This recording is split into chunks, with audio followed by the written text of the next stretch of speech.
सर्वांनी डोळे बंद करा आणि आपली 1 मिनिटाची श्रद्धांजली वाहून मग आपल्या कार्यक्रमाला सुरुवात करू. सगळ्यांना ती हवी वाटते आणि अशीच व्यक्ती देवालाही हवी वाटते. आणि काय तो काळाचा ओघ आणि काळाने दादावर एक झडप घातली आणि एका क्षणात धावत्याचं नव्हतं झालं. आणि ज्या दिवशी दादा गेले त्या दिवसापासून या कातकरी वाडीवर कातकरी समाजावर अगदी दुःखाचं डोकं कोसळलं.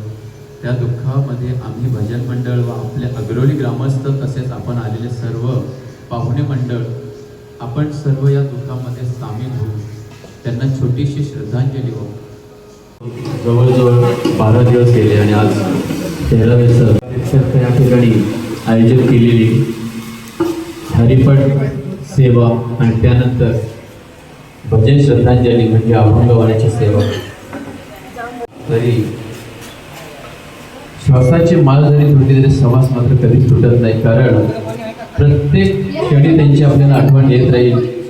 असे हे आपले दादा आज आपल्यात नाहीत,